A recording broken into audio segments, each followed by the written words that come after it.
se denomina monitorización de metabolitos de drogas de abuso usando muestreo pasivo, y fue dirigido por el profesor Jaime Andrés Lara Borrero, profesor del Departamento de Ingeniería Civil de la Universidad Javeriana, y el doctor Carlos Emilio Gutiérrez Ulloa y Diego Argelio Rico Sierra, de la CAR y la Universidad Nacional respectivamente.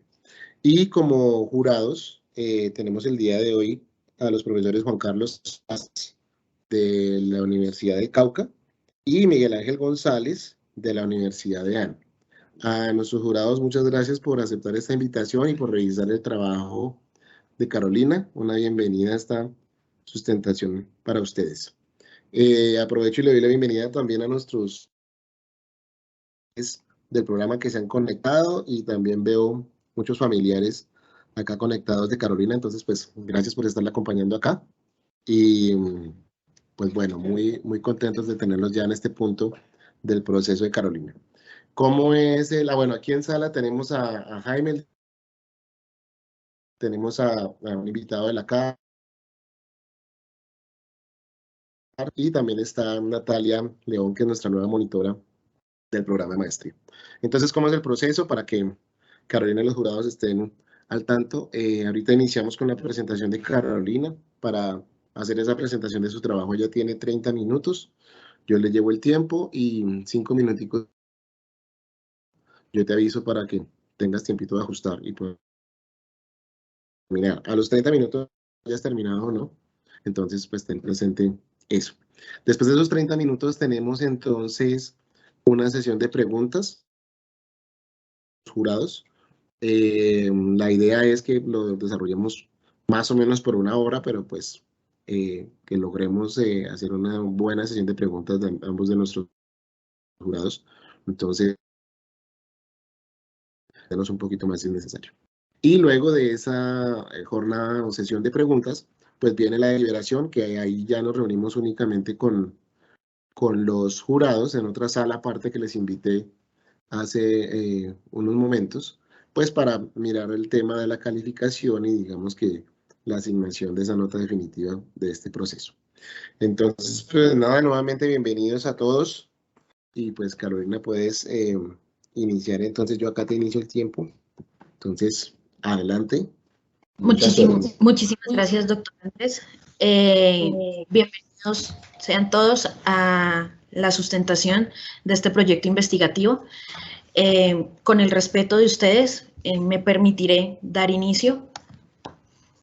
Como contenido temático que hemos de ver, vamos a realizar una breve introducción respecto a todo lo desarrollado previamente en este campo, presentación del objetivo, posteriormente materiales y métodos utilizados, resultados obtenidos a partir de este estudio, algunas conclusiones, por supuesto, que se generaron a partir de allí, y futuras investigaciones en nuestro campo. Los contaminantes emergentes, entonces, son sustancias que a día de hoy no se encuentran ni reguladas ni incluidas en algún tipo de programa de control, y pueden llegar a ser candidatas, por supuesto, para una regulación futura. Todos sus riesgos, amenazas y demás pueden llegar a ser percibidos e inclusive potenciales o reales, ya sea tanto para la salud humana como para los ecosistemas y demás medios circundantes. La característica principal de estas sustancias, por supuesto, son sus bajos niveles de concentración, que pueden llegar a tener el orden de partes por trillón. Entre los ejemplos más relevantes tenemos pesticidas provenientes de la agroindustria, drogas de abuso, fármacos provenientes, por supuesto, de insumos, medicamentos, así como productos de cuidado personal, entre otros muchos. Todas estas sustancias, después de que pasan por el organismo y se transforman en otros compuestos y en otras sustancias, gracias a los procesos metabólicos producidos en el cuerpo, se convierten en metabolitos, y son estos los que son de interés en este estudio, específicamente los de las drogas de abuso.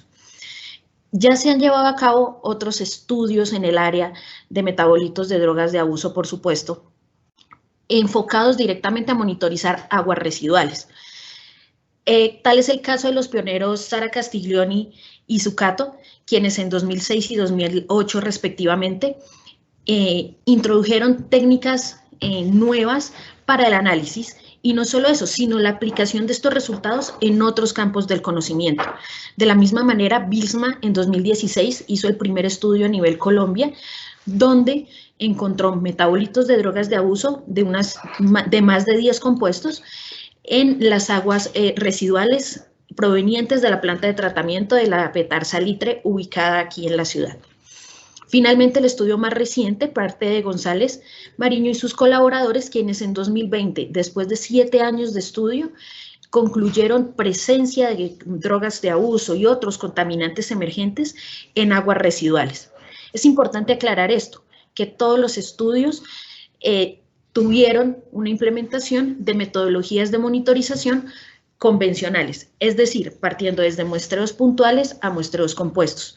Los muestreos puntuales es simplemente una toma de muestra en un punto específico, en un momento específico, mientras que los compuestos, por su parte, son reuniones de varios muestreos puntuales a lo largo del tiempo en distintas frecuencias. Posterior a su recolección, todas las muestras son analizadas bajo técnicas de análisis instrumental, valga la redundancia. En primera mano se tiene la cromatografía líquida, posteriormente cromatografía de gases, cromatografía HPLC, UHPLC y en todos los casos acoplado a masas, por supuesto. Enfocándonos ya directamente en los muestreos, algo que se observó tanto en la literatura como en otros estudios es que el muestreo convencional solía ser desde el orden de horas. Se recolectan muestras desde los 1 a los 2 litros en todo momento, obviamente en las alicuotas distribuidas en el tiempo, envasados, por supuesto, en vidrio y posteriormente refrigerados sin ningún tipo de conservación química. Asimismo, también implicaban gran cantidad de personal en campo, y una de sus principales dificultades yace en que es necesario obtener niveles de concentración altos para que estos contaminantes no pasen inadvertidos en mi muestra.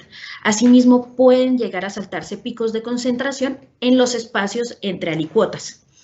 Por su parte, a raíz de todos estos pequeños inconvenientes y dificultades, nace el muestreo pasivo.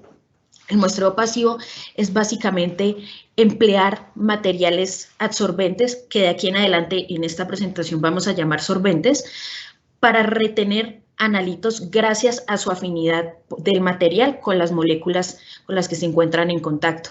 Por supuesto, son herramientas fáciles de usar, son programables, sencillas de instalar en campo. Su resultado de análisis nos permite obtener concentraciones promediadas en el tiempo, es decir, una concentración que ha de representar todo el tiempo en el que mi equipo o mi dispositivo se encontró sumergido en el agua. Asimismo, gracias a que retienen masas, pueden llegar a funcionar como concentradores. Esa es una de sus principales ventajas. Por supuesto, los primeros muestreadores pasivos mostraban algunos problemas también. Se dejaban afectar por el medio acuático y sus variables, tales como la turbulencia.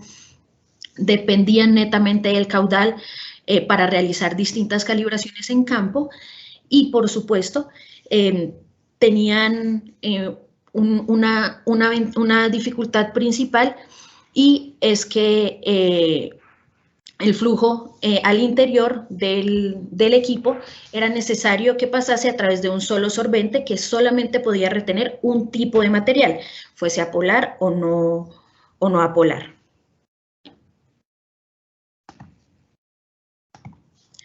Es por ello que nacen los muestreadores pasivos integrativos de flujo continuo. De aquí en adelante los vamos a llamar SIFIs. Estos tienen algunas ventajas muy puntuales. Podemos ver en la imagen que es un dispositivo programable a computador, tiene una tarjeta electrónica básica, y al estar en una carcasa no se deja afectar de factores externos del medio. Gracias a que tiene una bomba en su interior, también el flujo es independiente, siempre va a ser constante, programable por supuesto. Es capaz de captar componentes polares y apolares, pero gracias a la implementación de 2 tipos de sorbente. y por supuesto puede llegar a muestrear desde una semana hasta 21 días en continuo. En esta figura podemos observar algunas partes principales del muestreador pasivo. En principio, existe un filtro por donde ingresará el agua, eliminando la mayor cantidad de material particulado para que las conexiones internas no sufran algún tipo de taponamiento. Posteriormente, el agua se dirigirá a una celda de acero donde se encuentran los absorbentes y esto se produce, como lo mencionábamos, gracias a la fuerza de la bomba peristáltica, siempre calibrada a 9 mililitros por minuto. Todo esto se da gracias a una tarjeta electrónica que se encuentra en la parte posterior, alimentada por una batería de litio. Como estábamos mencionando previamente, generalmente se aplican dos tipos de sorbente. Al usar dos tipos de sorbente podemos cubrir excelentes campos de compuestos, tales como son el Empordisc, un copolímero de poliestireno dimetilbenceno, afines, por supuesto, a los componentes polares, mientras que el Yerstel Twister es un compuesto de polimetilsiloxano o una pequeña barra de 2 centímetros que suele retener componentes apolares. A pesar de todas estas características y ventajas de las que hemos hablado hasta el momento, estos no se han utilizado en la monitorización de metabolitos de drogas de abuso, mucho menos en sistemas hídricos grandes. Es por ello que a fin de poner a prueba este muestreo, definimos una zona de estudio que nos permitiese entonces conocer y monitorizar los metabolitos con el aporte de una gran población. Esta característica fue fundamental para elegir, por supuesto, la cuenca del río Bogotá. El río Bogotá recorre unos 350 kilómetros a lo largo del municipio, del departamento de Boyacá hasta cercanías del departamento de Tolima.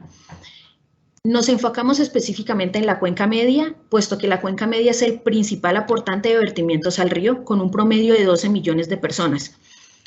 Y nos enfocamos, por supuesto, en la ciudad de Bogotá. Es así que, con todo lo mencionado, decidimos desarrollar un estudio sobre el potencial uso de muestradores pasivos en la detección de metabolitos de drogas de abuso en medios hídricos tales como ríos. Como materiales y métodos, después de haber definido la zona de estudio, debíamos definir la zona de muestreo. Para la zona de muestreo nos enfocamos en dos puntos, uno al inicio de la cuenca media y otro en cercanías al final de la misma. Para el inicio tomamos la estación Puente de la Virgen, se encuentra justo en la entrada de la ciudad de Bogotá, en el municipio de Cota, y la estación elevadora de Gibraltar, que se encuentra en Bosa. Ya en ambos puntos, en el inicio no recibimos ningún tipo de vertimiento de la ciudad de Bogotá, mientras que en Gibraltar ya existe un recorrido de compuestos, componentes y demás, aportantes gracias a la población al río. Para la selección de metabolitos cumplimos 4 momentos específicos: recopilación, comparación, selección y separación. En la recopilación lo que hacíamos era buscar en bibliografía encuestas internacionales, nacionales y distritales que nos permitiesen conocer cómo estaba la situación de consumo de drogas en la ciudad, en el mundo y en el país. Se compararon, por supuesto, estos resultados, pero comparamos el resultado distrital contra los nacionales y los internacionales, lo que nos permitió entonces seleccionar los metabolitos más interesantes y relevantes, es decir, las drogas más consumidas y posteriormente más excretadas. Separamos entonces estos compuestos por grupos y algunas características, es decir, tomamos las familias de iones positivos e iones negativos, algunas que tuviesen similitudes en sus moléculas y, por supuesto, las familias desde las drogas que son inhaladas, las consumidas mediante el sistema digestivo principal y, por supuesto, las que son inyectables y medicamentos controlados. Después de haber realizado todo este proceso mencionado, determinamos 4 drogas específicas: la cocaína, la metanfetamina, el éxtasis y la metadona. La cocaína, por supuesto, es un inhalable, el éxtasis y la metanfetamina consumibles y alucinógenos, y la metadona, por su parte, es un medicamento controlado. Sus metabolitos corresponden a la benzoilegonina, metanfetamina, MDMA y la pirrolidina, por supuesto, respectivamente. Sus porcentajes de excreción se basaron netamente en bibliografía, y la bibliografía mencionó que eran superiores al 30%, bibliografía correspondiente a Sara Castiglioni y Zucato, mencionados en un inicio, y su tasa de consumo fue obtenida a partir de encuestas distritales a un promedio cercano a los 60.000 habitantes. Por su parte, el muestreo pasivo fue implementado como método principal de muestreo. Cada equipo entonces contenía un Empor Disc y un Yerstel Twister. Estos fueron acondicionados en laboratorio, específicamente el Empor Disc, el cual necesitaba ser sumergido en 50 mililitros de metanol y posteriormente llevado a baño ultrasonido por unos 20 minutos en promedio para todos los casos. Los sorbentes eran retirados y almacenados en material de transporte, material de vidrio, con metanol en su interior para llevarse a campo y poderse instalar allí. Por su parte, el Yerstel Twister no requiere ningún tipo de instalación o de adecuación previa, entonces era simplemente depositar en campo. Sin embargo, nosotros le hacíamos unos lavados con agua tipo 1 y metanol antes de dirigirnos a campo. El equipo CIFIS se programaba antes de irnos a campo para que el muestreo durase 4 días y la bomba era siempre calibrada cada 2 jornadas de muestreo para corroborar que siempre estuviese funcionando a los 9 mililitros por minuto. El equipo era depositado en el lugar y posteriormente retirado.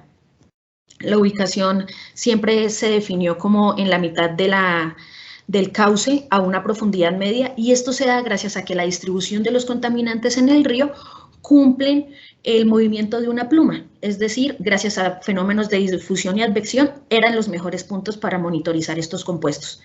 Cumplimos un total de 15 campañas de muestreo desde la última semana de enero hasta la segunda semana de mayo del año en curso. Por su parte, el muestreo compuesto se llevó a cabo realizando 2 campañas de muestreo gracias a la Corporación Autónoma Regional de Cundinamarca y su equipo de muestreo de aguas, quienes en febrero y en abril tomaron unas muestras específicas de 24 horas en unas alicuotas de 30 minutos. Cada 30 minutos se tomaban muestras. Es entonces donde se sigue un plan de muestreo y control de calidad proporcionado, por supuesto, por la Dirección de Laboratorio e Innovación Ambiental de la entidad, fácilmente consultable, y cada campaña empleaba un promedio aproximado de 13 personas distribuidas en las 2 zonas de muestreo. Por su parte, para la extracción y concentración de las muestras, lo que realizamos fue, después de tener el equipo sumergido, retirábamos el equipo y lo que hacíamos era llevarlo directamente a un lavado rápido para no tener ningún tipo de contaminación en el lugar de nosotros mismos y el equipo y los contaminantes a su alrededor, y se retiraban los sorbentes con cuidado, con guantes esterilizados, depositados en cajas Petri y refrigerados, por supuesto, bajo cadena frío con paquetes de gel. En el arribo del laboratorio se realizaban la extracción de los analitos sumergiendo tanto el Empor Disc como el Yerstel Twister en envases Schott y viales Thermo Fisher de unos 25 mililitros aproximadamente, y se llevaba un aforo de 3 mililitros con metanol, que era nuestra matriz elegida por la baja interacción que tiene con las moléculas. Después de esto se lleva un baño ultrasonido por 20 minutos, similar al proceso inicial de adecuación, y se retiraban los sorbentes. Después de esto, el extracto era almacenado a unos 4 grados centígrados hasta el momento donde se fuese a concentrar la muestra. La muestra era concentrada realizando una filtración inicial a 0.22 micrómetros utilizando un filtro de teflón adaptable a jeringa, y se utilizó un equipo Rocket de concentración por unos 35 minutos aproximadamente a 40 grados centígrados. Después de que el volumen de la muestra estuviese más o menos a 0.5 mililitros de la parte inicial, lo que se hizo fue un aforo con metanol a 1 mililitro. y se llevaba a refrigeración a 4 grados centígrados hasta su momento de análisis en cromatografía.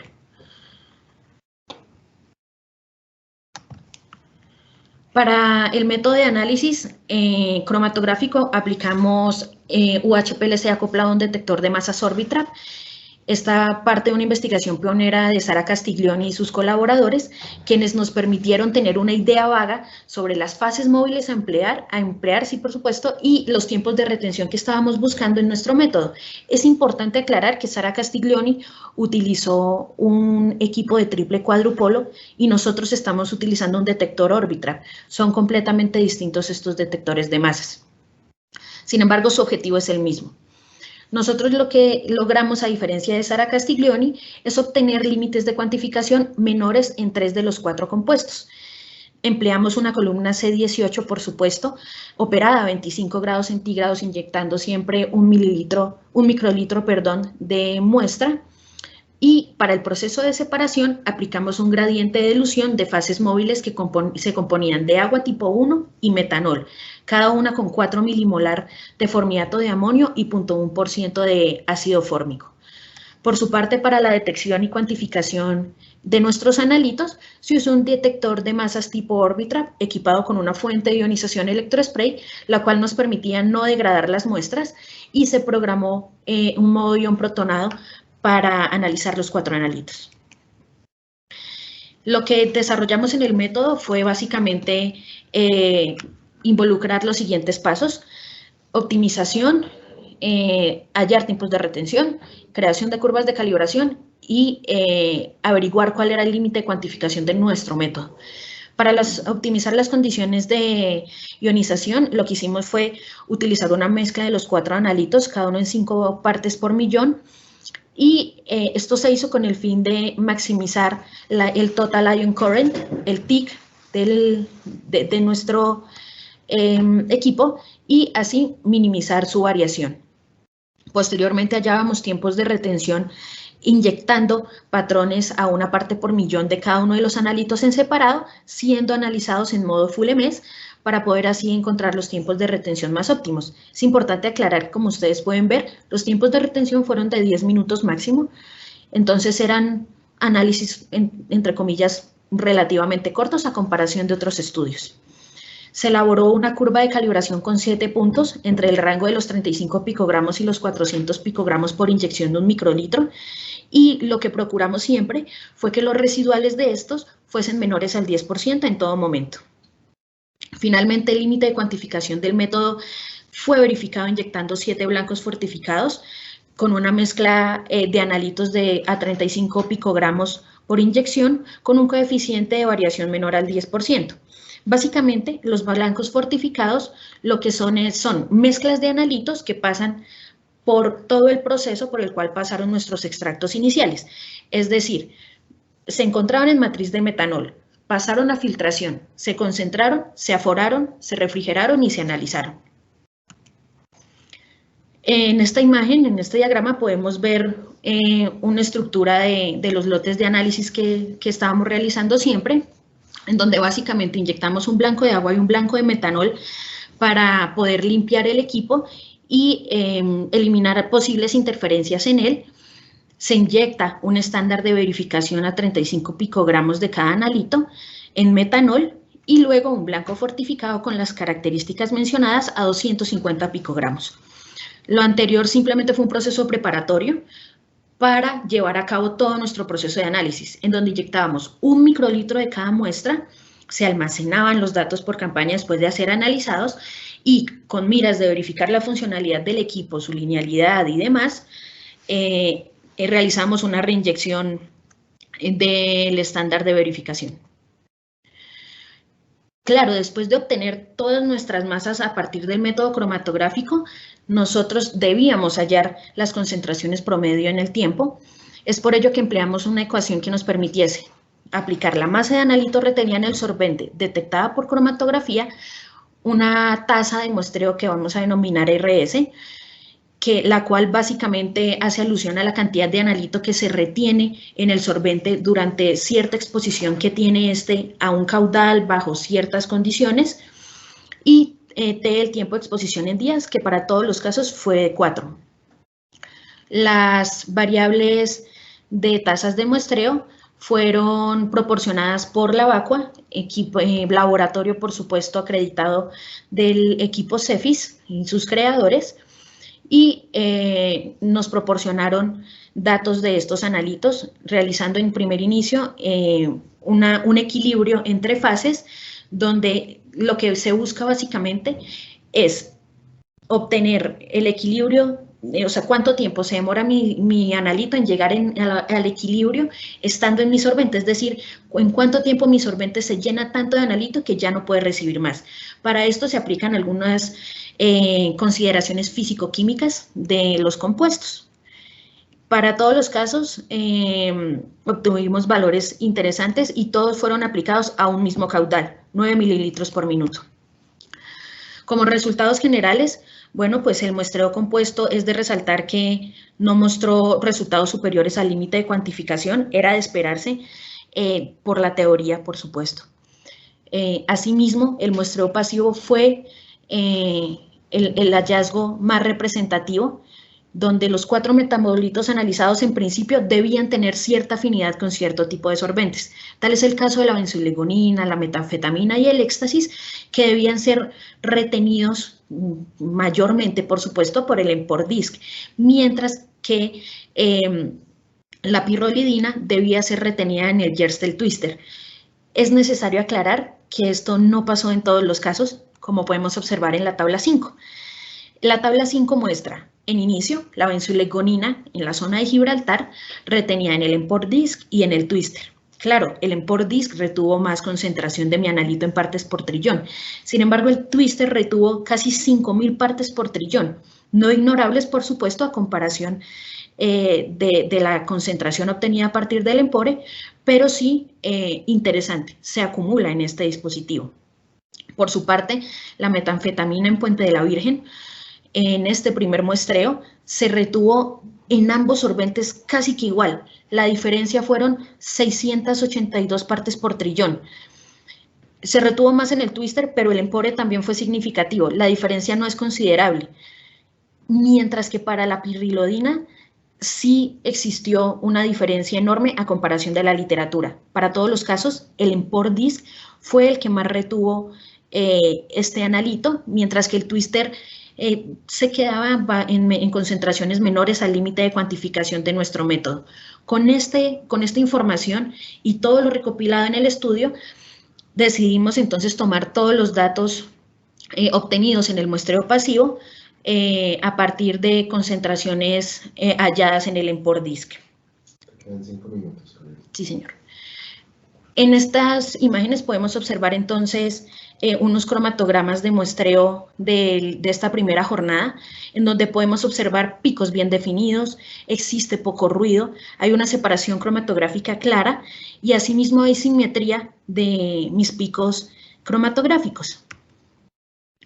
Para los hallazgos específicos de concentración, es necesario mencionar que la benzoilegonina fue el metabolito que más presencia tuvo, una ocurrencia del 66.6%, resultados en rojo de Puente de la Virgen y en azul de Gibraltar demuestran diferencias a lo largo de la cuenca de este metabolito, y asimismo es un muestreo donde la mayor concentración tuvo niveles superiores a las 20.000 partes por trillón y poco más de 15.000 partes por trillón en Puente de la Virgen. Para la pirrolidina, la ocurrencia fue de un 14%. Es posible ver, por supuesto, en las imágenes una base sólida de ceros. No se preocupen, eso no significa que no se detectó.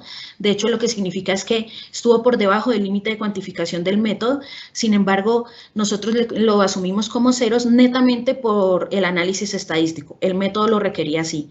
Esto no significa que no exista este compuesto en nuestras muestras. Asimismo, para la metanfetamina y el éxtasis, respectivamente sus metabolitos, en donde las concentraciones más altas fueron superiores a las 200.000 partes por trillón en Gibraltar y cerca a las 100.000 y a las 50.000 respectivamente partes por trillón en cada uno de los puntos. Sus ocurrencias fueron cercanas al 20% respectivamente. Como análisis estadístico multivariado, bueno, es importante aclarar que nosotros realizamos esto para ver qué pasaba con nuestras variables y qué influencia tenía una sobre la otra. Para el análisis de componentes principales, podemos observar que nuestros metabolitos tienen ciertas influencias de la zona y la precipitación, pero los eventos, que quiere decir eventos sociales, no influyen en las concentraciones que hallamos. Esto lo corroboramos, por supuesto, con una matriz de correlación de nuestro muestreo, en donde se mostraba una relación inversamente proporcional tanto en la zona como la precipitación, es decir, a mayor precipitación íbamos a encontrar menor concentración. Esto ocurrió y entre más estuviésemos aguas arriba de nuestra cuenca media, menor iba a ser la concentración. Por su parte, el evento efectivamente no es una variable que represente una correlación ni positiva ni negativa para todos los casos. Finalmente, a partir de todo lo obtenido con nuestros resultados, establecimos diferencias puntuales en los muestreos. Desde que se requiere mayor personal en campaña, el muestreo compuesto requiere 13 personas, el muestreo pasivo requiere casi la mitad. La medición del caudal fue dificultosa en el muestreo compuesto, puesto que se requería en un solo punto del río. Nuestro muestreo pasivo no necesita medición del caudal. El muestreo compuesto, por supuesto, depende de variables humanas para su recolección. El muestreo pasivo no, simplemente es adaptación de los absorbentes en el equipo y listo. Y las concentraciones de los muestreos no superaron el límite de cuantificación del método en nuestro muestreo compuesto, mientras que en el muestreo pasivo sí. Finalmente, así es, el muestreo pasivo permite la monitorización de estos 4 metabolitos de drogas de abuso. Mostró cualidades superiores a comparación del muestreo compuesto gracias a que son acumuladores de masa. Y son acumuladores de masa, por supuesto, gracias a la implementación de distintos tipos de sorbente. Las concentraciones promedio de benzoilegonina fueron las más interesantes, una ocurrencia superior al 66%, corroborando entonces que efectivamente sí es una droga altamente consumida en la ciudad. El Empordix, por su parte, desempeñó una acumulación superior a comparación del otro sorbente, Yerstel Twister, pero este último no debe obviarse. Es más, puede implementarse en otros muestreos que impliquen la detección de otro tipo de contaminantes más apolares. Y finalmente, más allá de todo lo que vimos, quisiera llegar a la parte de futuras investigaciones, donde lo que debemos hacer es investigar la dinámica de descomposición de estos analitos en la fuente hídrica para posteriormente, a partir de una ampliación en la cromatografía, la metodología cromatográfica, lleguemos a una implementación de proyecto en donde podamos observar de la mano de la CAR y a su interés presentado por este estudio, conocer la composición de los metabolitos de drogas de abuso ya en la cuenca baja del río Bogotá para conocer los aportes de estos cauces principales, de estos componentes principales en el río Magdalena.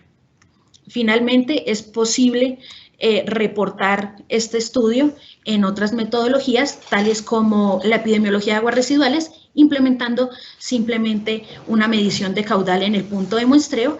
Así podríamos llegar a generar y a conocer cuánto se consume en ciudades normalizado a 1000 habitantes y no solo eso, crear políticas públicas que ya ayuden a la prevención del consumo y así se puede llegar a una mitigación de la contaminación en nuestras fuentes hídricas. Gracias.